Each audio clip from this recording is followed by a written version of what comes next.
మా దేవా, మీ పరిశుద్ధమైన ఉన్నతమైన ఘనమైన నామానికి స్తుతులు స్తోత్రాలు చెల్లించుకుంటున్నాం తండ్రి. ఎందుకంటే నాయన గడిచిన రాత్రికాల సమయమంతా నీ పిల్లలమైన మమ్మల్ని అందరినీ మీరు కాచి కాపాడి మంచి నిద్ర మాకు దయచేసి తండ్రి, ఉదయకాల సమయంలో చురుకైన మెలకును కూడా మాకిచ్చి మా దైనందిన జీవితాల్లోనికి మరొక నూతనమైన దినాన్ని మీరు ప్రసాదించినందుకు కృతజ్ఞతగా నీకు స్తుతులు స్తోత్రాలు చెల్లించుకుంటున్నాం తండ్రి. మీరు మాకు అనుగ్రహించినటువంటి ఈ నూతన దినములో మీ పిల్లలంగా మీ పాద సన్నిధిలోకి ఒక చిన్న సంఘముగా, ఒక చిన్న సమూహంగా, ఒక చిన్న మందగా మేము చేరుకొని నీకు ప్రార్థనలు చేసుకొని నేను కూర్చున్న ఆత్మ సంబంధమైన పాటలు పాడుకొని నీ విలువైనటువంటి మాటలు విని మా లోపాలను మేము సరిచేసుకొని సరిచూసుకొని సరిదిద్దుకొని నీ కొరకు ఈ లోకంలో ఉన్నతంగా మేము బ్రతికి మా ఈ బ్రతుకుల ద్వారా నీ కృపామహిమకు మేము కీర్తి కలుగు చేయడానికి తండ్రి, ఈ ఆరాధన కార్యక్రమంలో మేము పాల్గొనడానికి మా ఎడల మీరు చూపించినటువంటి మీ మహాప్రేమను బట్టి, కృపను బట్టి వందనాలు స్తోత్రములు చెల్లించుకుంటున్నాం ప్రభువా. తండ్రి, సమయంలో కొద్ది నిమిషాలనైనా నీ పక్షాన నిలవబడి నీవు మా కొరకు రాయించి ఇచ్చినటువంటి ఈ వేద గ్రంథమైన, ఈ మహాజ్ఞాన గ్రంథమైన, ఈ దివ్య గ్రంథమైన, మా బ్రతుకు పుస్తకమైన ఈ బైబిల్ గ్రంథంలో ఉన్న నీ మాటలు కొన్ని నేను చదువుకొని వాటిని అర్థం చేసుకొని వాటిని అవగాహన చేసుకొని వాటి ప్రకారంగా నడవాలని ఒక బలమైన స్థిరమైన నిర్ణయాన్ని తీసుకొని అయా నీ ప్రజలకు బోధించుటకు నిలబడి ఉన్న నేనైతే నిష్ప్రయోజన దాసుని తండ్రి, నా జ్ఞానం మరుగు చేయండి, నీ జ్ఞానముతో నింపండి ప్రభువా. అయా నిలబడిన నేను ప్రభువా వాక్చాతుర్యముతో కాక నీవిచ్చిన వాక్శక్తితో, నీవిచ్చిన పరిశుద్ధాత్మ నడిపింపుతో, సహాయముతో నీ ప్రజలకు నీ మాటలు ఉపదేశించాలి తండ్రి. చెప్పబడుతున్న ప్రతి మాట నీ బిడ్డల జీవితంలో ఫలం తీసుకొని రావాలి నాయన. కేవలం ఇతరులకు బోధించి నేను భ్రష్టుడైపోదునేమో అని తండ్రి, నాకు నేనుగా బోధించుకొని ఇతరులకు బోధించే కృపను ఈ దాసుడినైనా నాకు మీరు అనుగ్రహించండి. కేవలం పదుల కొద్ది, వందల కొద్ది, వేల కొద్ది ప్రసంగాలు విని విడిచిపెట్టి తమను తాము మోసపుచ్చుకునేవారుగా ఉండక ఏ మాటలైతే వింటున్నారో, ఏ మాటలైతే వినబడుతున్నాయో ఆ మాటల ప్రకారంగా ప్రవర్తించాలి అనే మంచి ఆత్మ నడిపింపు సహాయము నీ బిడ్డలమైన మా అందరికి మీరు దయచేయమని మమ్మల్ని అందరినీ మీ కృప కలిగిన హస్తానికి, మీ కృపా వాక్యానికి అప్పగించుకుంటూ యేసు ప్రభువారి నామములోని ప్రార్థన మీకు సమర్పించి అడిగి వేడుకొని ప్రార్థించుకొనుచున్నాము తండ్రి, ఆమేన్.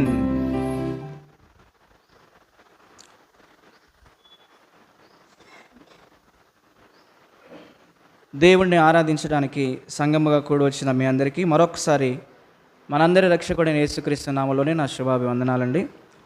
కొద్ది నిమిషాలు పరిశుద్ధ గ్రంథమైన బైబిల్ని ఆధారం చేసుకొని మన ఆత్మీయ జీవితాలను మరింతగా బలపరుచుకొని మన లోపాలను వాక్యపు వెలుగులో చూసుకొని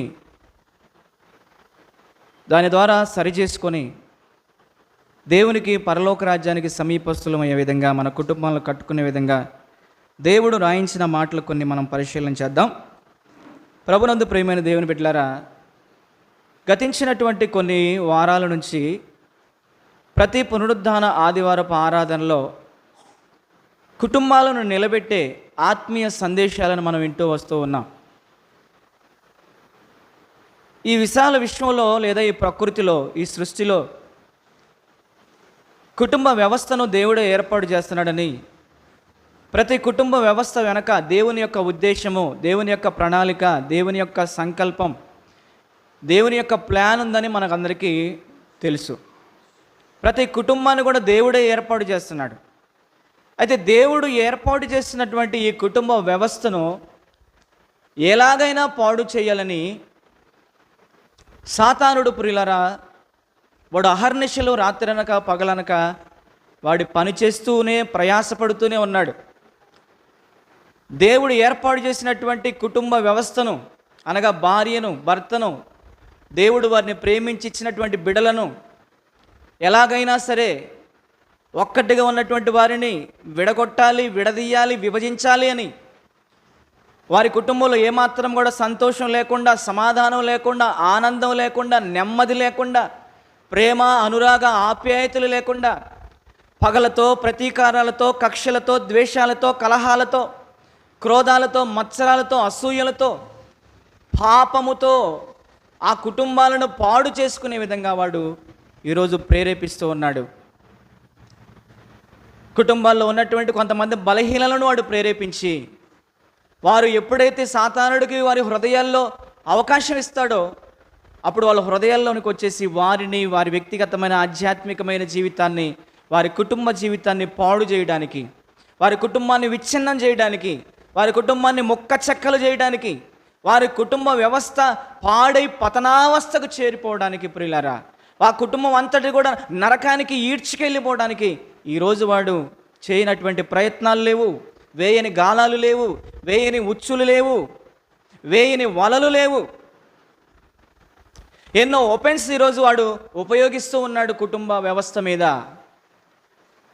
దేవుడు ఏర్పాటు చేసిన దేవుని కుటుంబాన్ని పాడు చేయడానికి ఈరోజు సాతానుగా, అపవాదిగా, ఆది మహాఘట సర్పముగా, క్రూర ముఖముగా, దెయ్యముగా, అపవాదిగా, సాతానుడుగా, మన శత్రువుకు అపవాదిగా వాడు ఈరోజు ప్రియులారా విర్రవీగుతూ కుటుంబాలను పాడు చేయడానికి రాత్రి అనక పగలనక వాడు వెదకుచూ తిరుగుతూ ఉన్నాడంట ప్రియమైన దేవుని వాళ్ళ. అందుకని అపవాదికి ఎప్పుడైతే మన కుటుంబాల్లో, మన వ్యక్తిగతమైన జీవితాల్లో మనం చోటిస్తామో వాడు మన కుటుంబాన్ని ఛిద్రవద చేసేస్తూ ఉంటాడు.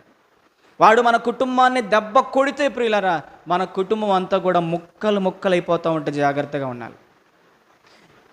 ఈరోజు కుటుంబాల్లో ఎన్నో కలతలు పెట్టి, ఎన్నో కన్నీళ్లు పెట్టి, ఒకరంటే ఒకరికి పడకుండా చేసి, ఒకరి మీద ఒకరికి కోపాలు, కక్షలు రేపుతూ ఉన్నాడు ఈరోజు సాతానుగాడు. కుటుంబాల్లో గొడవలు రోజు గొడవలు వస్తున్నాయి అనుకోండి, భర్తకి, భార్యకి, పిల్లలకి రోజు గొడవలు వస్తున్నాయి అనుకోండి. ఇది ఎవరు పెడుతున్నారు అనుకుంటున్నారు మీరు? ఆ కుటుంబంలో దేవుడు ఉన్నారంటారా? ఆ కుటుంబంలో దెయ్యం ఉందంటారా?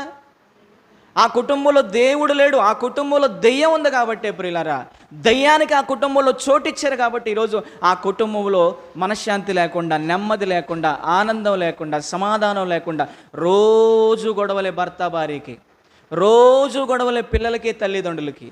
ఏ కుటుంబంలోనైతే రోజు భర్త భార్యకి, పిల్లలకి, తల్లిదండ్రులకు కుటుంబంలో గొడవలంతా ఉంటాయో ప్రియులరా ఒక్కటే మనకు అర్థమైపోవాలి, ఆ కుటుంబాన్ని ఏలుతుంది క్రీస్తు కాదు కానీ ఆ కుటుంబాన్ని ఏలుతుంది సాతానుడు. ఆ కుటుంబం పైన అధికారిగా ఉంది దెయ్యం, అపవాది. వాడికి అవకాశం ఇచ్చారు కాబట్టి ఆ కుటుంబంలో ప్రతిరోజు గొడవలే. చూడండి, అరే వెనకున్న వాళ్ళు ఏమనుకుంటారు, ముందున్న వాళ్ళు ఏమనుకుంటారు, కుడివైపున ఉన్న వాళ్ళు ఏమనుకుంటారు, ఎడమవైపున ఉన్న వాళ్ళు ఏమనుకుంటారో తెలియదు. ఇక ఎందుకంటే సాతాను ఎవరు కుటుంబంలోనైతే ఉంటుందో ఆ కుటుంబానికి ఇక ఏ మంచి ఏ చెడు తెలియదు ఇక.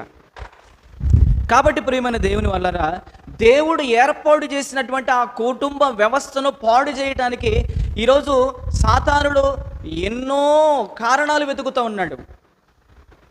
ఎన్నో కారణాలు. అందులో ప్రియులారా మన కుటుంబ వ్యవస్థ పాడైపోవడానికి ఒక బలమైనటువంటి కారణముగా గత వారంలో మనం ఆలోచించాం.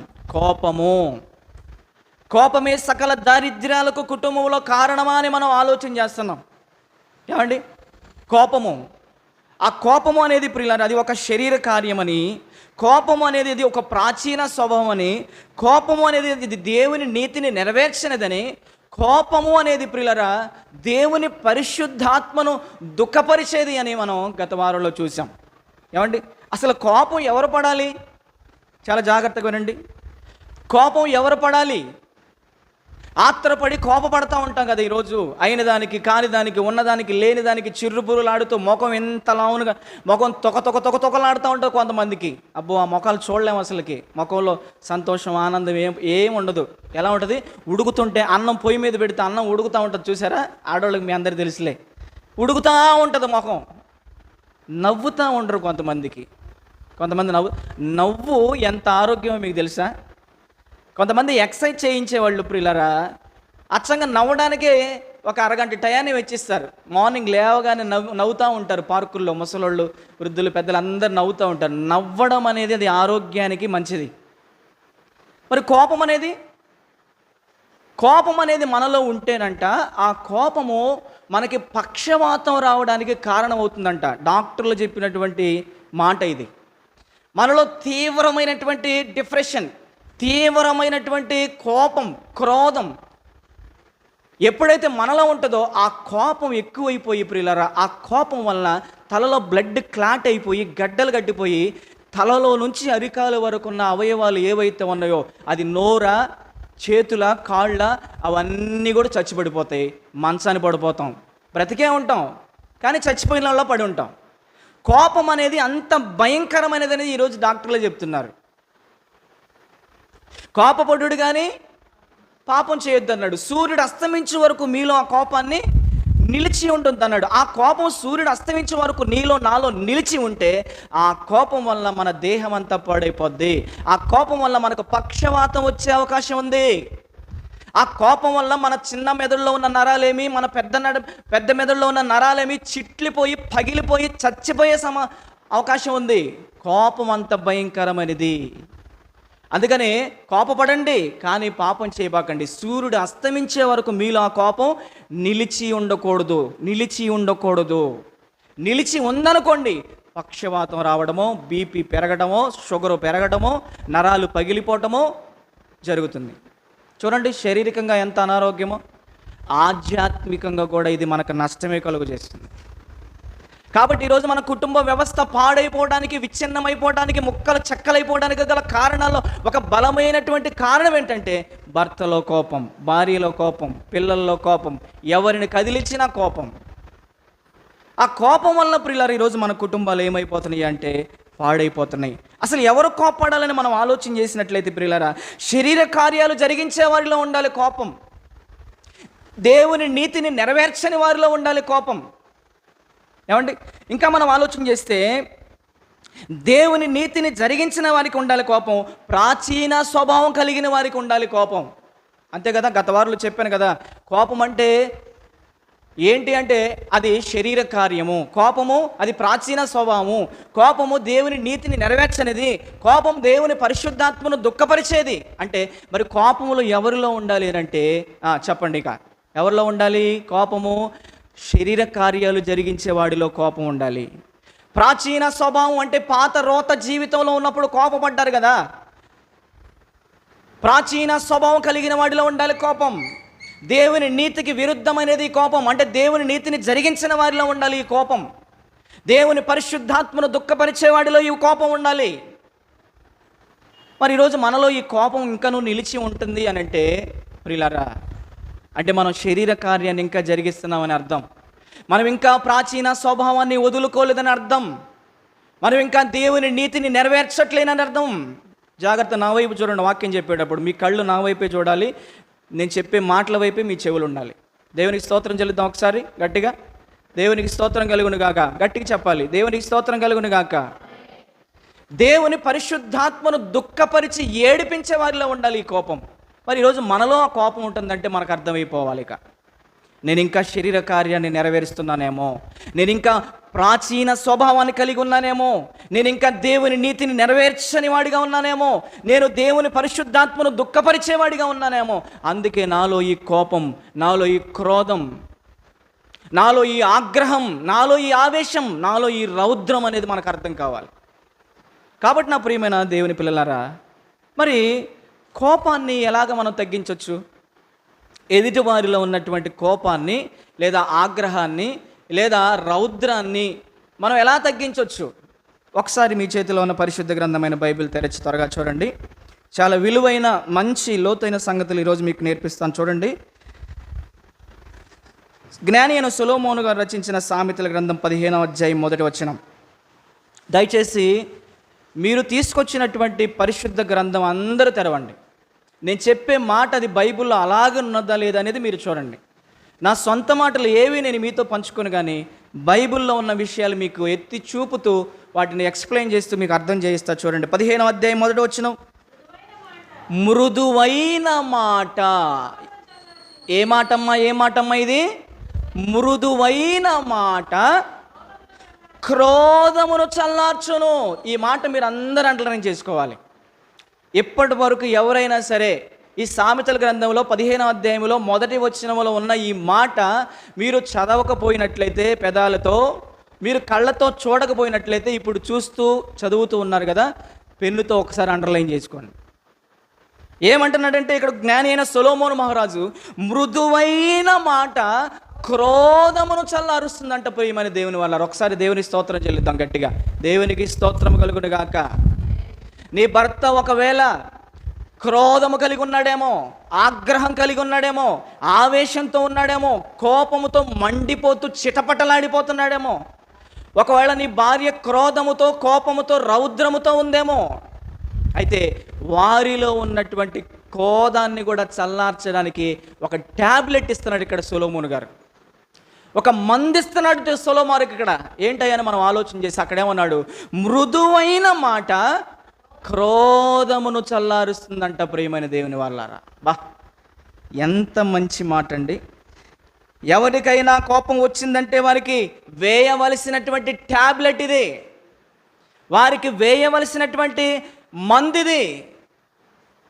వారిలో ఉన్న క్రోధాన్ని, వారిలో ఉన్న ఆవేశాన్ని, వారిలో ఉన్న ఆగ్రహాన్ని, రౌద్రాన్ని మనం చల్లార్చాలి అని అంటే మృదువైన మాట ఎంత గొప్ప కార్యం చేస్తుందంటే ప్రియులారా, 10,000 మంది కత్తులతో దండెత్తి సైన్యముగా మోకరించి నీ ముందు నిలబడినా ఆ 10,000 మంది కత్తులు కూడా వదిలిపోయి ఇంటికెళ్ళేటట్లుగా చేయగలిగిందే మృదువైనటువంటి మాట. గట్టిగా క్లాప్స్ కొట్టి దేవుని స్తోత్రం చెల్లిద్దాం. 10,000 మంది సైన్యముగా నీ ముందు కత్తులతో మోకరించి యుద్ధానికి సిద్ధముగా ఉన్నప్పటికీ కూడా వారి కత్తులు అక్కడే పడవేసి తిరిగి మరలా వారి ఇంటికి వెళ్ళే విధంగా చేయాలంటే మృదువుగా మాట్లాడే మాటలో అంత శక్తి దాగుంది, అంత పవర్ ఉంది. అది నేను ఊరకనే చెప్పట్లేదు, కానీ అది బైబిల్లో ఉన్న ఒక సందర్భాన్ని చూపించి మీకు చెప్తా. ఈ సందర్భంలో ఒకసారి మీ చేతిలో ఉన్న పరిశుద్ధ గ్రంథమే తెరిచి చూడండి. దయచేసి అందరూ పరిశుద్ధ గ్రంథం తెరిచి చూడండి ప్రియులారా. ఒక మృదువైన మాట ఎంత పెద్ద యుద్ధాన్నైనా ఆపగలదు అనేది ప్రియులారా. ఒక ఉదాహరణ చెప్తాను మీకు. మీ మాట తీరుతో 10,000 కత్తులైనా సరే, 1000 కత్తులైనా కూడా వదిలిపోయేటటువంటి ఒక సందర్భం. న్యాయాధిపతుల గ్రంథం 8వ అధ్యాయము 1, 2, 3 వచనాలు ప్రియులారా. న్యాయాధిపతుల గ్రంథము 8వ అధ్యాయము 1, 2, 3 వచనాలు. అందరు బైబిల్ తీయండి. ఆ బైబిల్లో ఉన్న మాటలు మీరు చూడాలి త్వరగా చూడండి. అప్పుడు ఎఫ్రాయిమీలు గిద్యోనుతో, నీవు మా ఎడల చూపిన మర్యాద ఎట్టిది. ఆగండి. ఇక్కడ జరిగినటువంటి సందర్భాన్ని ఒక చిన్న ఎక్స్ప్లెనేషన్ చేస్తే చాలా జాగ్రత్తగా వినండి. జరిగిన సందర్భం ఏంటంటే, దేవుడు ఇశ్రాయేలులకు మీరు యుద్ధానికి వెళ్ళేటప్పుడు అందరూ కలిసి ఐక్యముగా వెళ్ళండి అని చెప్పాడు. ఏం చెప్పాడమ్మా దేవుడు ఇశ్రాయేలులకి? అందరు ఇక్కడే ఉన్నారా? అందరూ? ఇశ్రాయేలులకి దేవుడు చెప్పినటువంటి ఒక మాట ఏంటంటే, ఓ ఇశ్రాయేలులారా, మీరు ఏ శత్రువు మీదకైనా సరే యుద్ధానికి వెళ్ళేటప్పుడు మీరు మీ ఇష్టం వచ్చినట్లుగా ఎవరు పడితే వాళ్ళు వెళ్ళడం కాదు, మీరందరూ కూడా ఐక్యమత్యంగా కలిసి వెళ్ళండి అని చెప్పాడు దేవుడు. కానీ ఇక్కడ గిద్యోను అనేటటువంటి ఈయన ఎఫ్రాయిమీలు అనేటువంటి వారితో చెప్పకుండా ఆయన ఏం చేశాడంటే యుద్ధానికి వెళ్ళిపోయాడు. అప్పుడు ఎఫ్రాయిమీలు వచ్చేసి గిద్యోనుతో ఏం మాట్లాడుతున్నారో అనేది ఈ సందర్భం. మీకు అర్థమైందా? మళ్ళీ చెప్పానా? దేవుడైన యెహోవా తన ప్రజలైన ఇశ్రాయేలీయులకి ఒక మాట చెప్పాడు, మీరు యుద్ధానికి వెళ్ళేటప్పుడు ఇశ్రాయేలులారా మీరందరూ కలిసి వెళ్ళండి అయ్యా అని చెప్పాడు. కానీ దేవుడు చెప్పిన మాట వినకుండా ఈ గిద్యోను అనే ఈయన ఏం చేశాడంటే ఒక్కడే యుద్ధానికి వెళ్ళిపోయాడు. వెళ్ళిపోయి వచ్చిన తర్వాత ఎఫ్రాయిమీలు అనేటటువంటి ఒక తెగ వీళ్ళొచ్చి అడుగుతున్నారు. ఏమని అడుగుతున్నారు ఈ గిద్యోన్ని? ఇప్పుడు చదవండి 8:1. అప్పుడు ఎఫ్రాయిమీలు, నీవు మా ఎడల చూపిన మర్యాద ఎట్టిది. గిద్యోను అంటున్నారు చూడండి. గిద్యోను యొద్దకు వచ్చి ఎఫ్రాయిమీలు అడుగుతున్నారు. ఏమని అడుగుతున్నారు? అప్పుడు ఎఫ్రాయిమీలు, నీవు మా ఎడల చూపిన మర్యాద ఎట్టిది అంటున్నాడు. నీవు మమ్మల్ని ఎందుకు ఇంత అవమానపరిచావు? నువ్వు యుద్ధానికి వెళ్ళేటప్పుడు మమ్మల్ని ఎందుకు పిలవలేదు? మేమంటే నీకు లెక్క లేదా? మేమంటే నీకు గౌరవం లేదా? మేమంటే నీకు మర్యాద లేదా? ఎందుకు మమ్మల్ని మర్యాదించలేదు? మేమంటే ఎందుకు నీకు లెక్క లేదని చెప్పేసి ప్రియులారా, ఏమండి, కత్తులు తీసుకొని పళ్ళు పటపట కొరుకుకుంటా కళ్ళు ఎర్ర చేసుకొని దొరికితే ఏసేద్దామని వచ్చారు. తెలుసా మీకు ఎవరు వీళ్ళు? ఎఫ్రాయిమీలు. ఎప్పుడైతే ఈ గిద్యోని మీదకి ఎఫ్రాయిమీలు కోపంతో, ఆవేశంతో, ఆగ్రహంతో చంపేయాలనేటటువంటి రౌద్రంతో వచ్చాడో వెంటనే వారికి ఒక ట్యాబ్లెట్ వేసాడు గిద్యోను. ఇక్కడ గిద్యోను వారికి ఒక ట్యాబ్లెట్ వేసేసాడు. వారిలో ఉన్న కోపాన్ని, వారిలో ఉన్న క్రోధాన్ని, వారిలో ఉన్న రౌద్రాన్ని అణిచివేయడానికి వారు తీసుకొని వచ్చినటువంటి తననే చంపేద్దామని తీసుకొచ్చినటువంటి కత్తులు కూడా అక్కడ పడివేసి తిరిగి సమాధానంతో ఇంటికి వెళ్ళే విధంగా అసలు ఎలాంటి ట్యాబ్లెట్ వేసాడంటే, ఎలాంటి మాటలు మాట్లాడాడంటే ప్రియులారా, 2వ వచనం చదువుకుందాం. మిద్యానీయులతో యుద్ధము చేయుటకు, మొదటి నుంచే చదువమ్మా. అప్పుడు ఎఫ్రాయిమీలు గిద్యోనుతో, నీవు మా ఎడల చూపిన మర్యాద ఎట్టిది? మిద్యానీయులతో యుద్ధము చేయుటకు నీవు పోయినప్పుడు మమ్మల్ని ఎలా పిలవలా? మిద్యానీయులతో నువ్వు యుద్ధానికి పోయినప్పుడు మేము నీకు కనపడలేదా? మేమంతా తీసేసిన వాళ్ళమా? నువ్వు మమ్మల్ని ఎందుకు పిలవలేదు? మిద్యానీయులతో యుద్ధమానికి వెళ్ళినప్పుడు మమ్మల్ని ఎందుకు పిలవాలా? మమ్మల్ని ఎందుకు కలుపుకోవాలా? అంటే మేమంటే నీకు లెక్కలేదా అని కోపంతో, ఆగ్రహంతో ఊగిపోతూ ఆయనతో కలహపడటానికి, గొడవ పడటానికి వచ్చేసారు అక్కడ. చూడండి, నీవెందుకు ఈ ఎఫ్రాయిమీలతో యుద్ధానికి పోతున్నప్పుడు మమ్మల్ని పిలవలేదని ప్రియులారా అతని మీద కోపపడి అతనితో కలహపడిరి అని ఉంది. కలహపడడం అంటే గొడవ పడ్డారు గిద్యోనుతో. ఆ గొడవ పడిన సందర్భంలో, ఆ ఎఫ్రాయిములు కోపముతో మండిపోతున్నటువంటి సందర్భంలో వారిలో ఉన్న కోపాన్ని చల్లార్చడానికి, వారిలో ఉన్న ఆగ్రహాన్ని తగ్గించడానికి, వారిలో ఉన్నటువంటి క్రోధాన్ని చల్లార్చడానికి ప్రియులారా ఆయన చేసిన పని ఏంటయ్యా అంటే మృదువైన మాట మాట్లాడాడు. ఎలాంటి మాట మాట్లాడాడమ్మా? సామెతల గ్రంథం 15 మొదట్లో మనం ఏం చదువుకున్నాం? మృదువైన మాట క్రోధమును చల్లార్చును అన్నాడు కదా. మరి ఎఫ్రాయిమీలు గిద్యోను యుద్ధకు ఎలా వచ్చారంటే క్రోధంతో వచ్చారు, కోపంతో, ఆవేశంతో ఊగిపోతూ వచ్చారు అతన్ని ఎలాగైనా వేసేద్దామని. కానీ వచ్చినటువంటి కోపంతో వచ్చిన వారితో ఈ గిద్యోను ఎలాగ మాట్లాడుతున్నాడు? అసలు మీరెవరు? మిమ్మల్ని నేనెందుకు పిలాలి? మీరెంత, నేనెంత అని అన్నాడా? అని అంటే ఇంక లెక్క వేరుగా ఉండేది, గిద్యోనికి లెక్క వేరుగా ఉండేది. కానీ ఏమని మాట్లాడాడో చదవండి కింద 2వ వచనం. అందుకు అతడు, మీరు చేసినది ఎక్కడా? నేను చేసినది ఎక్కడా? అబియేజరు ద్రాక్ష పండ్ల కోత కంటే ఎఫ్రాయిముల పరిగ మంచిది కాదా? ఇక్కడ మీకు అర్థం ఏదో జాగ్రత్త వినండి.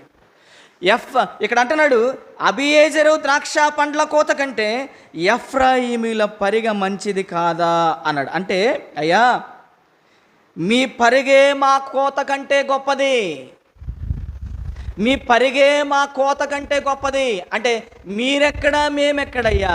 మీరు చాలా గొప్పవాళ్ళయ్యా, మేమెంతటోళ్ళమి, మా బ్రతుకులేపాటికి, మా జీవితాలేపాటివి, మేము మిమ్మల్ని పిలిచేంత గొప్పవాళ్ళమా మేము అన్నట్లుగా ప్రియులరా ఈయన అయ్యా ఎబియేజరు ద్రాక్ష తోట కంటే ఏమంటున్నాడు తర్వాత?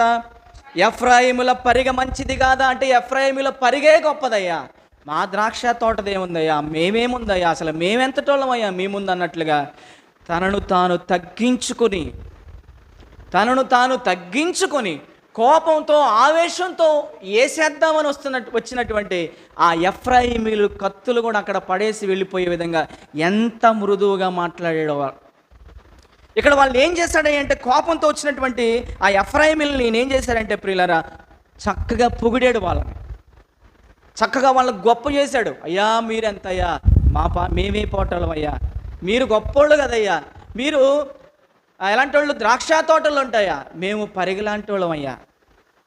అంటే ఆ రోజు యెరూషలేములో ఇశ్రాయేలులు తమ కొరకు ద్రాక్ష తోటలు వేసుకుంటారనమాట. ద్రాక్ష తోటలు వేసుకున్నప్పుడు ఆ ద్రాక్ష తోటల్లో గాలికి కొన్ని ద్రాక్ష కాయలు ఎవరు కోయకుండానే ఊడి కింద పడతాయి. ఆ కింద పడినప్పుడు ద్రాక్ష తోట యజమానులు ఊడిపోయినటువంటి కింద పడినటువంటి ఆ ద్రాక్ష పళ్ళు మరలా ఏరుకోకూడదు, వాటిని వదిలేసి వెళ్ళాలి. ఎందుకు వదిలేసి వెళ్ళాలంటే తోట యజమాని ఆ చెట్లకు అలాగే ఉన్న కాయలేమో తను కోసుకొని ఇంటికి వెళ్ళిపోవాలి, రాలిపోయినటువంటి కాయలేమో పరదేశులకి, విధవరాళ్ళకి, దిక్కులేని పిల్లలకి, పరదేశులకి విడిచిపెట్టాలి. అవి నేనే వారికి ఇస్తున్నా, వాటిని గాలి విసిరజేసి రాలిపోయేటట్టు చేసింది నేనే, కాబట్టి మీరు వాటిని పరిగెన మీరు ఏరుకోవద్దు అని చెప్తాడనమాట. అంటే ఇక్కడ గిద్యోను చూడండి ప్రియులరా, కోపంతో ఊగిపోతూ వస్తున్నటువంటి ఎఫ్రాయిముల కోపాన్ని చల్లార్చడానికి, వారి క్రోధాన్ని చల్లార్చడానికి మంచి ట్యాబ్లెట్ వేసాడు. ఏంటి ఆ ట్యాబ్లెట్? మృదువైన మాట, వారిని పొగడటం, వారిని గొప్ప చేయటం. అయ్యా మా ద్రాక్ష తోట ఏపాటిదయ్యా, మీ ద్రాక్ష తోట కంటే మా పరిగ, అంతేనా? చదవండి, అక్కడ చదవండి. అబియేజరు ద్రాక్ష తోట కంటే ఎఫ్రాయిముల పరిగ మంచిది కాదా? మీ పరిగే రాలిపోయిన మీ పళ్ళు అంటారు కదా, అదే గొప్పది, మా పంటే గొప్పది కాదయ్యా అన్నట్లుగా అక్కడ ఆయన్ని పొగిడాడు అనమాట. వాళ్ళని పొగిడాడు ఈయన గిద్యోను. 2వ వచనం మళ్ళీ చదువుకుందాం. అందుకతడు మీరు చేసినది ఎక్కడ, మేము చేసినది ఎక్కడ? అబియేజరు ద్రాక్ష పండ్ల తోట కంటే ఎఫ్రాయిముల పరిగ మంచిది కాదా? చూడండి, దేవుడు మిద్యానీయుల అధిపతి అయిన ఓరేబును జేబును మీ చేతికి అప్పగించెను, మీరు చేసినట్లు నేను చేయగలనా అన్నాడంట. చాలా జాగ్రత్తగా వినాలి. ఇక్కడ ఒక విషయం జరిగిన సందర్భం ఏంటంటే, ఒకానొక సమయంలో ఈ గిద్యోను ఈ ఎఫ్రాయిమీల్ని యుద్ధానికి పిలవకపోయినందుకు వాళ్ళందరికీ గిద్యోని మీద కోపం వచ్చింది. కోపం వచ్చినప్పుడు వారు గిద్యోని దగ్గరికి వస్తూ ఉన్నప్పుడు కొంతమంది సైన్యము, ఈ రాజులు వారికి ఎదురుగా వచ్చినప్పుడు వీళ్ళు ఏం చేశారంట, ఎఫ్రాయిమీలు అంటే ఇదిగో ఈ ఇద్దరు రాజులను కూడా ఈ ఎఫ్రాయిమీలు ఏం చేశారంట, చంపేశారు. చంపేసినప్పుడు అది ఎత్తి మాట్లాడుతున్నాడు, అయ్యా దేవుడు మిద్యానీయుల అధిపతి అయిన ఓరేబును జేబును మీ చేతికి అప్పగించెను, మీరు చేసినట్లు నేను చేయగలనా? మిద్యానీయుల రాజులైనటువంటి ఇద్దరిని మీరు చంపేశారే, మీరు చంపినట్టుగా నేను చంపగలనయ్యా? నేను ఏ పార్టీ వాడినయ్యా? నా జీవితం ఏ పాటిదయ్యా? నా బ్రతుకు ఏ పాటిదయ్యా? అమ్మో, మీరు మిద్యానీయులైన రాజులనే మీరు ఏం చేశారు, చంపేశారు అని అనగానే ఇక వాళ్ళకి ఏంది వచ్చినటువంటి కోపం అంతా కూడా ఇంక మీసం చేసి, మరి అంటే మేమంటే ఏమనుకుంటున్నావు నువ్వు గిద్యోను, మేమంటే మరి అదే తెలుసుకో అన్నట్లుగా వారి కోపం ఏమైపోయిందయ్యా అంటే చల్లారిపోయింది. కోపం కాదు, క్రోధము చల్లారిపోయింది. వారి క్రోధము చల్లారిపోయింది. తర్వాత చదువమ్మా 3వ వచనం. అతడు ఆ మాట అన్నప్పుడు అతని మీది వారి కోపము తగ్గెను. గట్టిగా క్లాప్స్ కొట్టి దేవుని స్తోత్రం చెల్లిద్దాం. చూడండి ప్రియులారా, ఇశ్రాయేలుని ఐక్యమత్యంతో మీరు యుద్ధానికి వెళ్ళండి అయ్యా శత్రువుల మీద కానీ దేవుడు చెప్పినప్పుడు ఆ మాట వినకుండా గిద్యోను ఒక్కడే యుద్ధానికి వెళ్ళినప్పుడు, ఆ ఎఫ్రాయిమీలు వచ్చేసి గిద్యోని అడిగినప్పుడు మమ్మల్ని ఎందుకు పిలవలేదని కోపంతో వచ్చినప్పుడు వారి కోపాన్ని క్రోధాన్ని ఇదిగో మృదువైన మాటలు మాట్లాడి చల్లార్చినటువంటి వాడు ఈ గిద్యోను. మృదువైన మాటలు మాట్లాడి వారి కోపాన్ని చల్లార్చేశాడు. కాబట్టి ప్రియమైన దేవుని వల్ల మనం కూడా ఆలోచన చేసుకోవాలి, కోపం తగ్గించుకోవాలి మనం కూడా.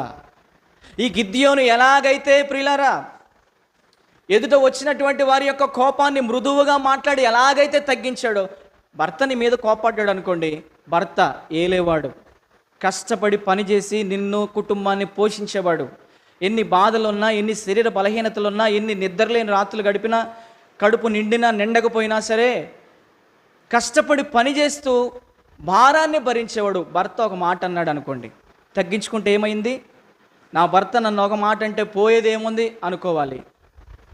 భార్య ఒక మాట అందనుకోండి భర్తని, పోయేదేముంది అని తగ్గించుకోవాలి భర్త.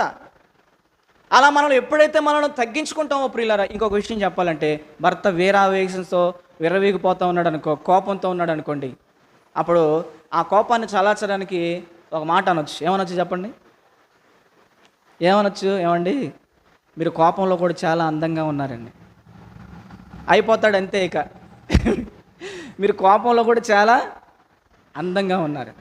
భార్య కోపాన్ని చల్లార్చడానికి ఒక టాబ్లెట్ వేయచ్చు, పొగడొచ్చు, చాలా చక్కగా కనపడుతున్నావు ఈ కోపంలో నాకు అన్నాను, అయిపోతారు ఇంక అంతే, ఫ్లాట్. ఇలాగ మనం జ్ఞానంతో మృదువుగా ఒకరితో ఒకరు మాట్లాడుకుంటూ ప్రియులారా, ఒకరినొకరు గొప్ప చేసుకుంటూ పొగుడుకుంటూ మన కుటుంబంలో కలతలు లేకుండా, కోపాలతో ఆవేశాలతో విర్రవీగిపోయి కుటుంబ వ్యవస్థను విచ్ఛిన్నం చేసుకోకుండా, నరాలు పగలగొట్టుకోకుండా. కొంతమంది కోపం వచ్చిందనుకోండి, తలకాయలు గోళ్ళకేసి గుద్దుకుంటారు. కోపం వస్తే ఏం చేస్తారు? కొంతమంది గోళ్ళకేసి గుద్దుకుంటారు తలకాయలు. కొంతమంది కోపం వచ్చినప్పుడు ఆ కోపాన్ని ఆపపట్టలేక ఇంట్లో టీవీ ఉందనుకో టీవీని పగలగొడతాడు, ఫ్రిడ్జ్ ఉందనుకో ఫ్రిడ్జ్ని పగలగొడతాడు. చెప్పండి, ఇంకా కోపం ఆపుకోలేక ఏం చేస్తాడు? ఇంకేదన్నా కళ్ళ కలపడింది అనుకో పగిలిది, అది పగలగొడతాడు. ఒక ఫ్రిడ్జ్ ఎంత? 20,000 కదా. ఒక టీవీ ఎంత? 25,000 అనుకుందాం. ఎవడికి బొక్క అది? చెప్పండి, అది ఎవరికి లాస్? అది కోపంతో ఊగిపోతా టీవీని పగలగొట్టావు, మళ్ళీ ఆ టీవీ కొనుక్కోవాలంటే కోపంతో ఆవేశంతో నువ్వేం చేసావు? ఫ్రిడ్జ్ పగలగొట్టావు. ఆ ఫ్రిడ్జ్ కొనుక్కోవాలంటే మళ్ళీ ఎన్ని రోజులు కష్టపడాలి, ఎన్ని నెలలు కష్టపడాలి? అసలు కొనుక్కోగలమో కొనుక్కోలేమో. ఎందుకయ్యా? ఏం సాధిస్తాం కోపం వల్ల? ఏం సాధించావు కోపం వల్ల? ఫ్రిడ్జ్ పగలగొట్టావు. ఏం సాధించావు కోపం వల్ల? టీవీ పగలగొట్టావు. ఏం సాధించావు కోపం వల్ల? భార్యని కొట్టావు, పిల్లల్ని తిట్టావు, లేదా ఇంటికి నిప్పెట్టావు. ఏముంది అక్కడ? చెప్పండి, మీరు చెప్పండి, న్యాయమేనా ఇది? ఏముంది? ఏం సాధించావు చెప్పండి? కోపం వల్ల కుటుంబాలు పాడైపోతున్నాయి ఈరోజు. అందుకని దేవుడు ఈరోజు మనతో డైరెక్ట్గా సూటిగా తేటగా మాట్లాడుతున్నాడు. మన కోపమే మన సకల దారిద్ర్యాలకు కారణం. అది నాలోనైనా, నా భార్యలోనైనా, నా పిల్లల్లోనైనా సరే, మా కోపాలే మా కుటుంబాలు పాడైపోవటానికి, మా కుటుంబంలో నెమ్మది లేకుండా, శాంతి లేకుండా, సమాధానం లేకుండా, సంతోషం లేకుండా, ప్రియులారా మా కుటుంబం దారిద్ర్యంలోనికి దినదినం జారిపోవటానికి మాలో ఉన్న కోపాలే కారణం. మాలో ఉన్న ఆవేశాలే కోపం కారణం. అవి మనం తీసేసుకోవాలి. దేవుడు ఈరోజు మనందరితో మాట్లాడుతూ ఉన్నాడు ప్రియులారా. కాబట్టి కోపము మానము, ఆగ్రహము విడిచిపెట్టుమని కూడా బైబిల్ గ్రంథంలో ఉంది. ఇప్పుడు భార్యాభర్తల మధ్య కోపతాపాలు వచ్చినాయి, కోపం వచ్చింది. ఎవరైనా ఒక తగ్గితే ఏమవుతుంది? ఇప్పుడు ఒక చిన్న ఎగ్జాంపుల్ చెప్తా వినండి. 10 అగ్గిపుల్లలు వరుసగా పెట్టాం. అమ్మ అర్థమవుతుందా? అర్థమవుతున్న వాళ్ళు నాకు చేయి చూపిండి ఒకసారి. మాకు అర్థమవుతుందన్న వాళ్ళు. అర్థమవుతుంది కదా? 10 అగ్గిపుల్లలు బారుగా పెట్టాం. ఫస్ట్ అగ్గిపుల్లకి మనం ముట్టించాం. ఆ అగ్గిపుల్ల వెంబడి మండుతూ వస్తుంది. మధ్యలో 6వ అగ్గిపుల్లను మనం కొద్దిగా వెనక లాగామనుకోండి, ఏమవుద్ది చెప్పండి? 7వ పుల్ల మండడానికి అవకాశం లేదు. అంటే ఆ 10 అగ్గిపుల్లల్లో 5 అగ్గిపుల్లలు కాలిపోయినాయి, 6 అగ్గిపుల్ల కిందకి లాగామంటే మనం తగ్గించామంటే అర్థం ఏంటి? ఇక ఆ మంట అంతటితో ఆరిపోయింది. ఇది మీకు అర్థమైతే ఎగ్జాంపుల్, కుటుంబంలో కూడా భర్తగా నువ్వు తగ్గితే, భార్యగా నువ్వు తగ్గితే, పిల్లలుగా మనం తగ్గితే ఆ మంట అందరితోనే ఆరిపోయిద్ది. లేకపోతే ఆ మంట ఏమవుతుంది? ఇంకా ఎక్కువ అవుతుంది. తగ్గాలి. కొంతమంది ఇట్టా నేర్పించారు, ఇదేంటంట? తగ్గేదే లేదంట. తగ్గమని బైబిల్ చెబుతుంది. తగ్గాలి. తగ్గితే ఏమవుతుంది? తగ్గితే కుటుంబాలు చక్కగా ఉంటాయి. ఎవరైనా తగ్గుతున్నారా? తగ్గట్లేదా? చెప్పండి. మృదువైన మాట క్రోధమును చల్లార్చును, నొప్పించు మాట చెప్తుంది ఏమవుతుందంట? కోపమును రేపుతుంది. నువ్వెంత, నీ బతుకెంత అన్నావు అనుకో భార్యని, ఇక వెంటనే రిపీట్ చేసేది. అవునా కదా? నువ్వెంత, నీ బతుకెంత అని అయిపోయే, ఇక అక్కడ మంట రగిలిపోద్ది ఇంకా. కాబట్టి మృదువైన మాట క్రోధమును చల్లారుస్తుంది. ఎదుటి వారిని నొప్పించే మాట వారిలో ఉన్న కోపాన్ని మరింతగా లేపుతుందంట. ఇది నేను చెప్పట్లేదు, ఇవన్నీ బైబిల్లో ఉన్న విషయాలే. ఇది నేను చెప్పాలంటే ఇంచుమించుగా సంవత్సరం చెప్పగలను ఈ కోపం గురించి. బైబిల్ని బేస్ చేసుకొని ఇటు ఆదికాండం నుంచి ప్రకటన గ్రంథం వరకు ఎక్కడ ఏ సందర్భంలో దేవుడికి ప్రజలు ఎలా కోపం పుట్టించారో, మరి ప్రజలు ఎలాగ ఒకరి మీద ఒకరు కోపం వల్ల ఏం చేయించుకున్నారనే విషయాలన్నీ కూడా మనం ఒక్కొక్కటి మనం తీస్తే ప్రియులారా ఇంచుమించుగా సంవత్సర కాలం పట్టొచ్చు. అంత విషయం ఉంది బైబిల్లో కోపం గురించి. కోపం వల్ల మన కుటుంబాలు పాడైపోతాయి, కోపం వలన ప్రియులరా సమాధానం ఉండదు కుటుంబంలో, శాంతి ఉండదు కుటుంబంలో, నెమ్మది ఉండదు కుటుంబంలో. ఈరోజు మనం గిద్యోను చూసాం కదా. ఫస్ట్గా గిద్యోను సందర్భంలో ఏం చూసామంటే, గిద్యోను మృదువైన మాట అనేకులను రక్షించింది కదా. ఆ రోజు ఈ గిద్యోను దగ్గర ఉన్న వారు, ఆ ఎఫ్రాయిమీలు వచ్చినటువంటి వారికి యుద్ధం జరిగిందనుకో, మా గిద్యోను అంటారని చెప్పేసి ఈయన దగ్గర ఉన్న వారందరూ ఆ ఎఫ్రాయిమీల దగ్గరికి వెళ్తే వాళ్ళందరికీ యుద్ధం జరిగితే ఏమయ్యేది, కత్తులతో ఒకరినొకరు నరుక్కునే చంపుకునేవాళ్ళు అన్నమాట. కానీ గిద్యోను మృదువైన మాట ఎఫ్రాయిమీలను రక్షించింది, తనతో పాటు ఉన్నటువంటి వారిని కూడా రక్షించింది. అదేవిధంగా పక్కనే ఉన్నటువంటి అధ్యాయంలో యొప్తా గారి యొక్క జీవిత చరిత్ర కూడా మీ అందరికీ తెలుసు కదా. 12వ అధ్యాయం మొదటి నుంచి మీరు 6 వచనాలకు మీరు ఇంటికి వెళ్ళిన తర్వాత చదువుకుంటే, ఇదే ఎఫ్రాయిమీల్ని రెచ్చగొట్టాడు గిద్యోను అక్కడ. ఇదే ఎఫ్రాయిమీల్ని ఈ యొప్తా అనేటటువంటి ఈయన ఆ ఎఫ్రాయిమీల్ని రెచ్చగొట్టడం బట్టి ఆ ఎఫ్రాయిమీలకి ఈ ఇశ్రాయేలుకి యుద్ధం జరగగా ఇంచుమించుగా 1,00,000 మంది ప్రాణాలు పోయినాయి తెలుసా. ఎంతమంది ప్రాణాలు చెప్పాలి 1,00,000 మంది ఇంచుమించుగా చంపుకున్నారంట. కారణం ఏంటి, ఈ గిద్యోనేమో ఎదుటి వారి యొక్క కోపాన్ని చల్లార్చే మాటలు మాట్లాడాడు, మృదువైన మాటలు. ఈ యొప్తా ఏం చేశారంటే, ఈ 12వ అధ్యాయంలో ప్రియులారా, యొప్తా ఏం చేశారంటే వాడిని రెచ్చగొట్టే మాటలు మాట్లాడాడు. న్యాయాధిపతుల గ్రంథం 12 మొదటి నుంచి 6 వచనాలు మీరు తర్వాత ఇంటికి వెళ్ళిన తర్వాత చదువుకోండి. రెచ్చగొట్టే మాటలు మాట్లాడాడు ఎఫ్రాయిమీలతో. కాబట్టి ఎఫ్రాయిమీలకి ఇశ్రాయేలుకి యుద్ధం జరగగా 1,00,000 మంది చచ్చిపోయారు, చంపుకొని ఒకరినొకరు చంపుకొని. చూడండి, గిద్యోను మృదువైన మాట ఎంతోమంది ప్రాణాలను రక్షించింది. యొప్తా క్రోధముతో కూడినటువంటి మాట ఎంతోమంది ప్రాణాలు కోల్పోవడానికి కారణమైంది. సామెతల గ్రంథం 29వ అధ్యాయం 11వ వచనం. సామెతల గ్రంథం 29వ అధ్యాయం 11వ వచనం. బుద్ధిహీనుడు తన కోపమంతా కనపరుచును, జ్ఞానము గలవాడు కోపము అణుచుకొని దానిని చూపకుండును. ఇది బైబిల్లో ఉన్న మాట, నేను చెప్పిన మాట. ఈ మాట రాసినటువంటి వ్యక్తి సామాన్యమైనటువంటి వ్యక్తి కాదు. దేవుని చేత జ్ఞానాన్ని పొందుకున్నటువంటి ఒక మహాజ్ఞాని.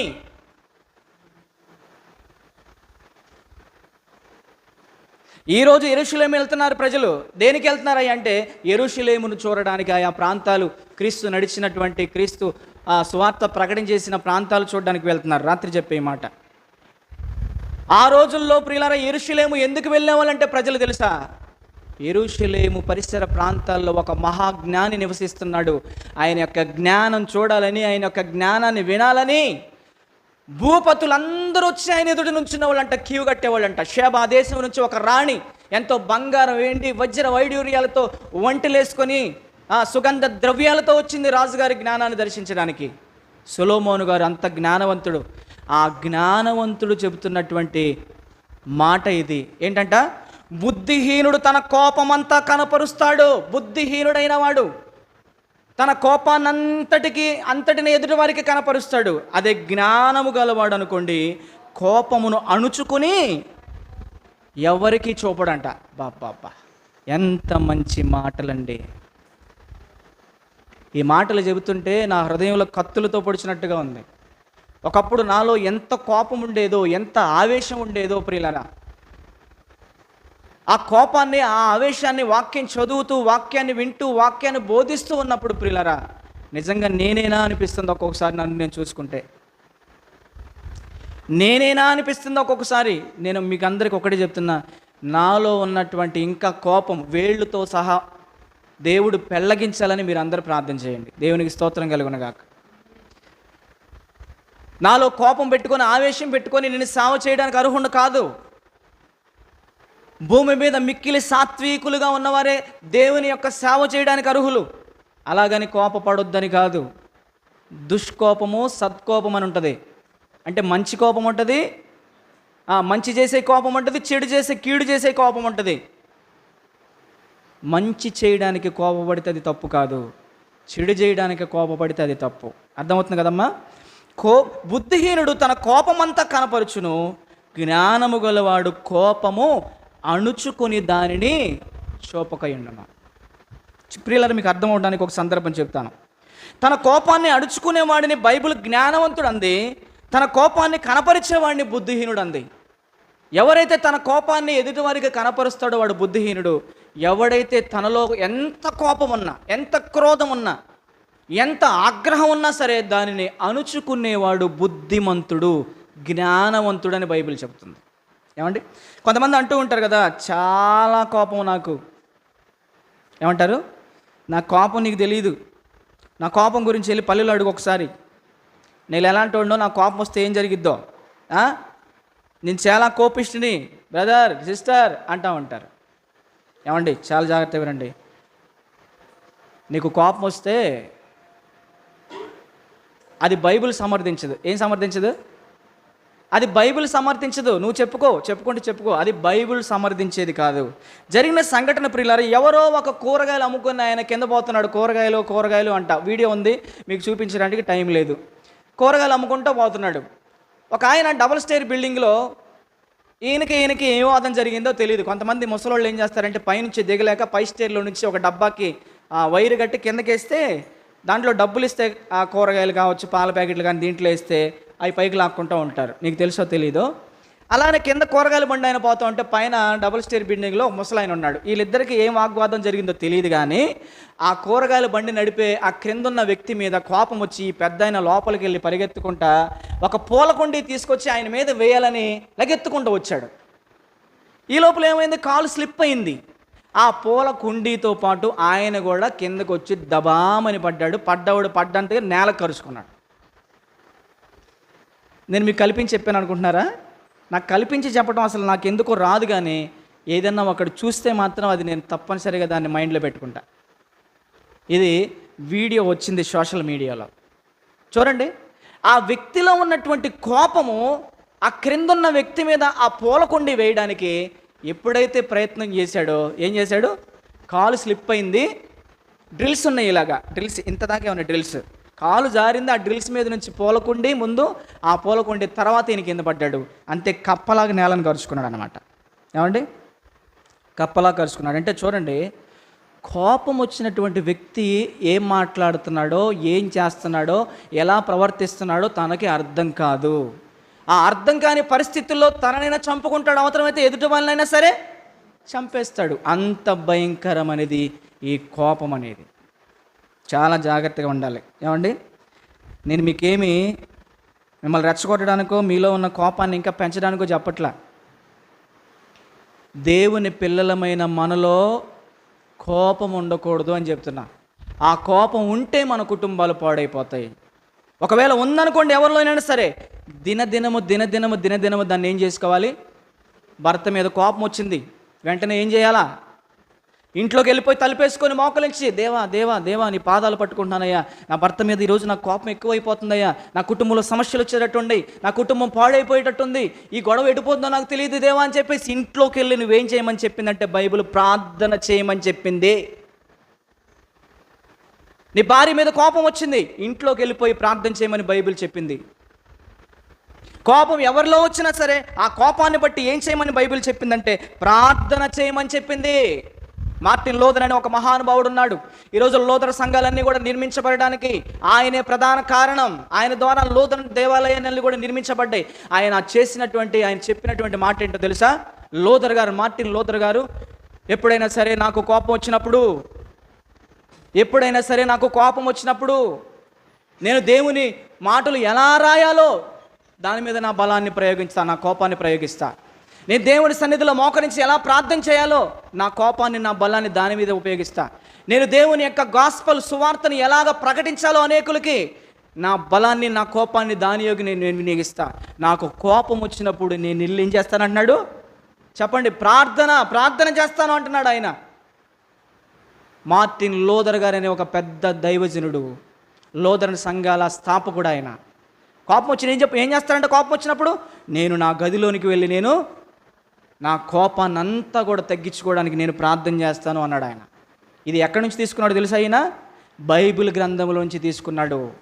ఎవరికైనా కోపం, ఆవేశం, ఆగ్రహం వచ్చిందనుకోండి ప్రియులారా, వెంటనే వెళ్ళిపోయి ప్రార్థన చేయమని బైబిల్ చెప్పింది. హన్నా అనేటటువంటి ఒక ఆమె ఉంది, మీకు అందరు తెలుసు. తన సవతి పోరు ఎక్కువైపోయింది. హన్నాకి బిడ్డలు లేకపోవటం చూసి, నువ్వు గొడ్రాలివే, నీకు బిడ్డలేక పుట్టారని చెప్పేసి దినదినము ఆమెను బాధ పెడుతూ, అవమానపరుస్తూ, కృంగదీస్తూ, కోపానికి గురి చేసిందంట. కోపం వచ్చినప్పుడు హన్న ఏం చేసిందో తెలుసా? ఏం చేసింది? రెట్టించుకోవాలా. మొగుడు పిల్లలందరూ ఎదురు కూర్చొని రెట్టించుకోవాలా. ఏం చేసిందమ్మా? బైబిల్లో చదవండి.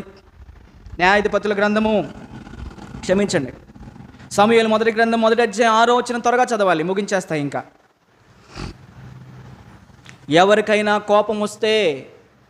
కోపం ఎవరికైనా వస్తే గదిలోనికి వెళ్ళి దేవునికి ప్రార్థన చేయాలి. కోపాన్ని అంతా కూడా ప్రార్థనలో మనం చల్లార్చుకోవాలి. చదవమ్మా. సమూయేలు మొదటి గ్రంథం 1వ అధ్యాయం 6వ వచనం. యెహోవా ఆమెకు సంతు లేకుండా చేసి ఉన్న హేతువును బట్టి ఆమె వైరియగు పెనిన్న ఆమెను విసికించుటకై ఆమెకు ప్రతిరోజు కూడా కోపము పుట్టించుచూ వచ్చిందంట. చూడండి, బైబిల్లో ఉంది కదా మా మాట. తన సవత పోరు ఎక్కువైపోయింది ఆమెకి. రోజు రోజు రోజు నీకు పిల్లలు పుట్టరు, నీవేంది, నీ బ్రతికేంది, నువ్వు గొడ్రాలివి అని చెప్పేసి అంటా ఉన్నప్పుడు ప్రియులారా, హన్నాకి ప్రతిరోజు కోపం పుట్టేస్తుందంట. అప్పుడు ఆమె ఏం చేసింది? ఎగబడి జుట్లు పట్టుకున్నారా? లేకపోతే ఎగబడి కత్తులు తీసి పడుకున్నారా కోపంతో? ఏం చేసిందంటే ప్రియులారా, అదే సమయంలో మొదటి గ్రంథం 1వ అధ్యాయము, ఈ సమయంలో ప్రియులారా మీరు 16వ వచనం చదవాలి, ముగించుకుందాం. చూడండి. నీ సేవకురాలైన నన్ను పలికి మాలిన దానిగా ఎంచవద్దు. ఏలీ గారు, దైవజనుడా, ప్రవక్త, ఎంచవద్దు. అత్యంతమైన కోప కారణమును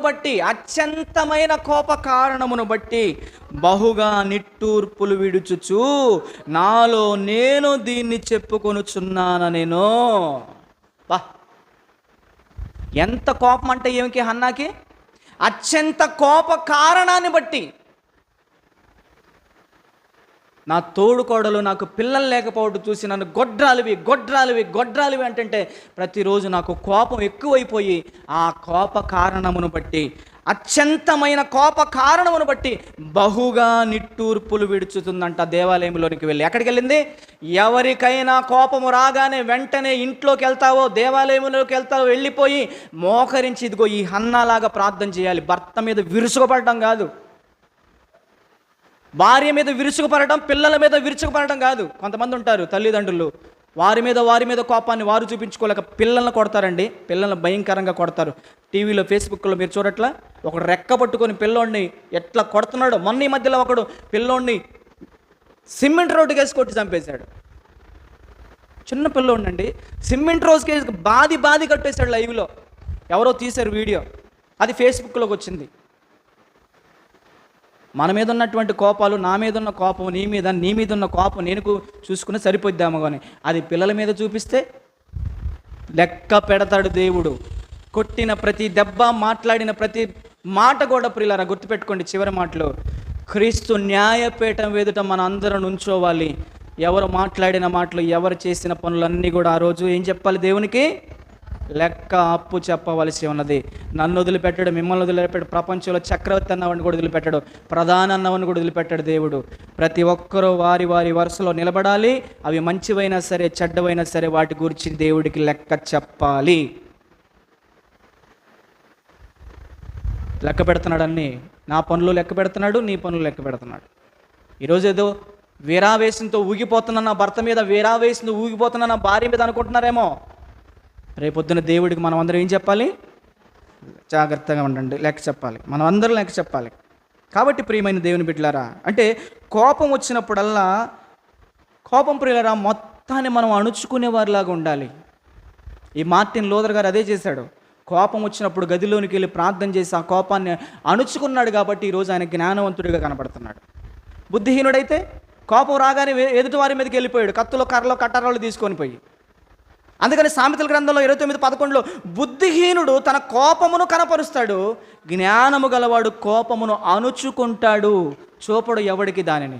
ఈ మార్టిన్ లూథర్ గారు జ్ఞానం కలిగి తన కోపాన్ని నడుచుకోవడానికి గదిలోకి వెళ్ళి ప్రార్థన చేశాడు. అదేవిధంగా ఇదిగో ఈ తల్లి హన్నమ్మ గారు తన వైరి మీద కోపంతో ఏమంటుంది, అత్యంతమైన కోప కారణమును బట్టి నిట్టూర్పులు విరుస్తుందంట దేవాలయానికి వెళ్ళి. అంటే దేవాలయములోనికి వెళ్ళి ప్రార్థన చేసుకోవాలి.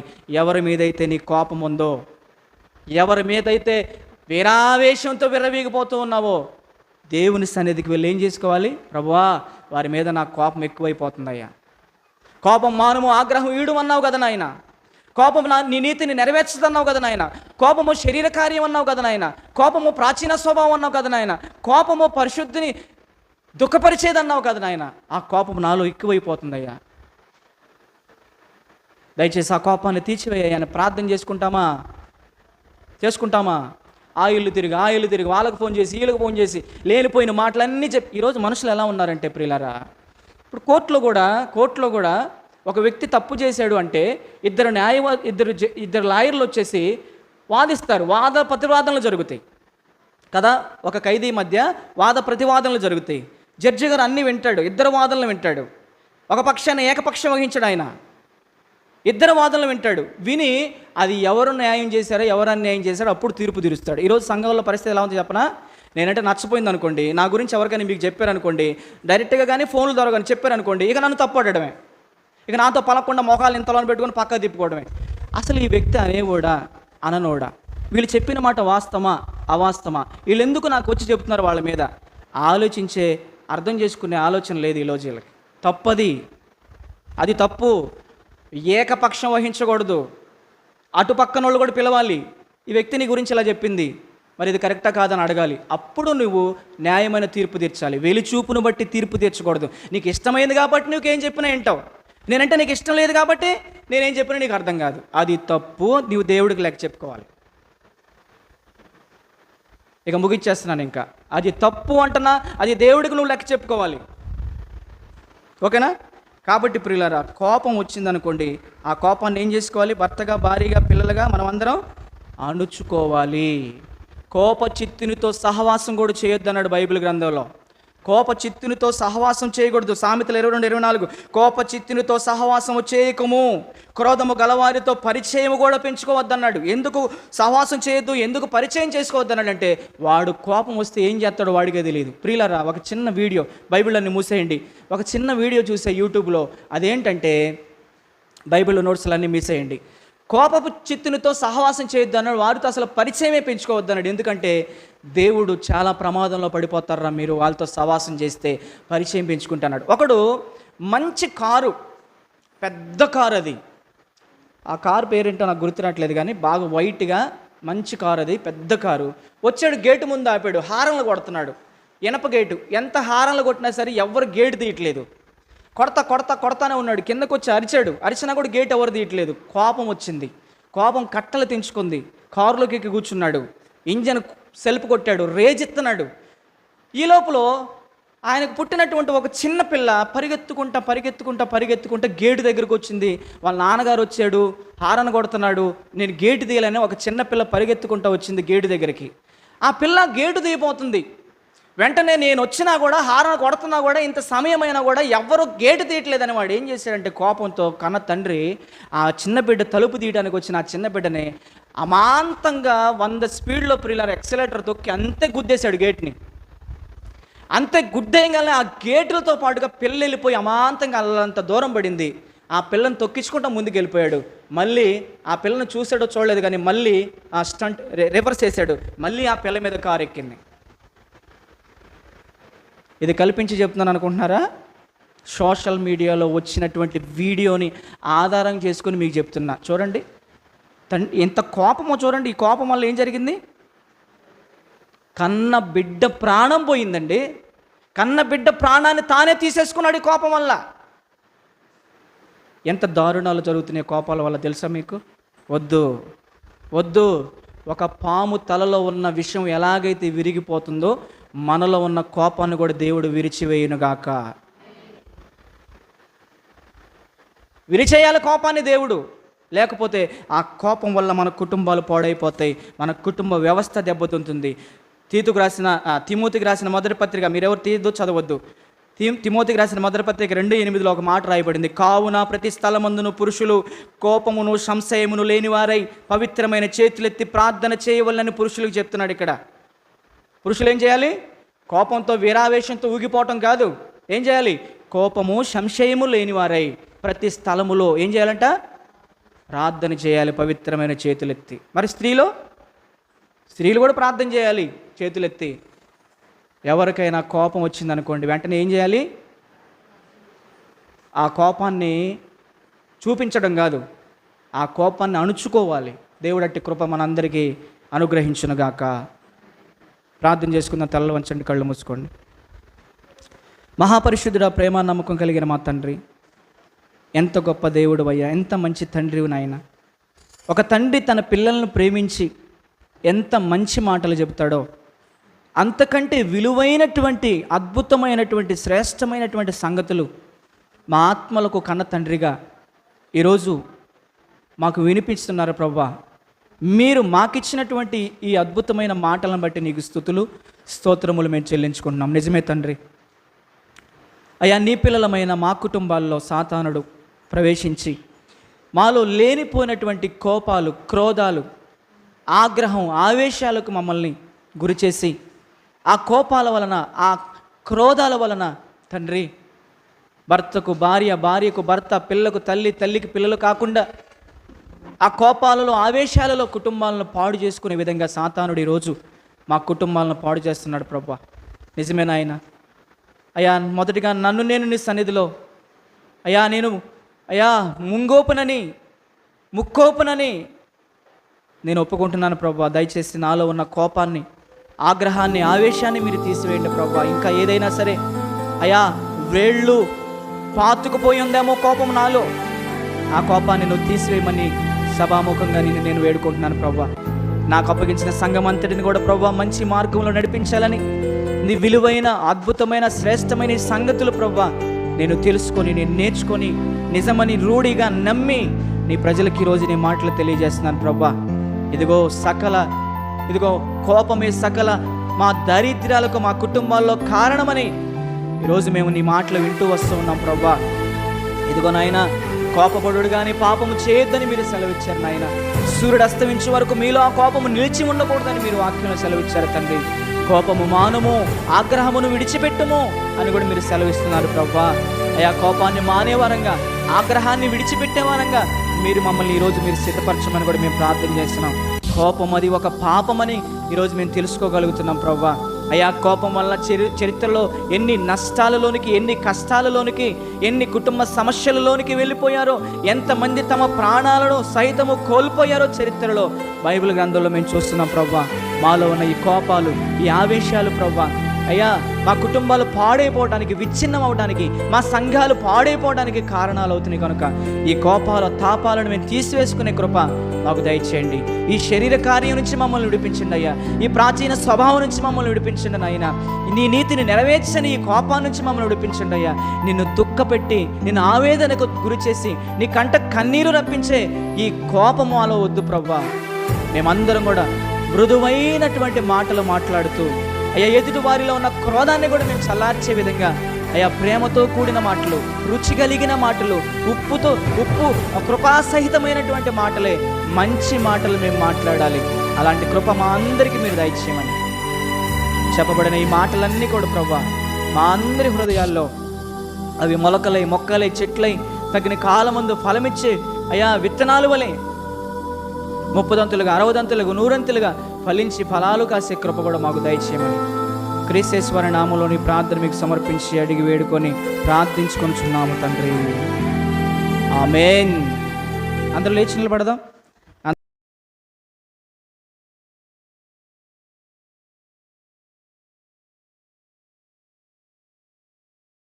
అనుసారంగా నా మైక్ పెట్టమ్మా సాల్మాన్.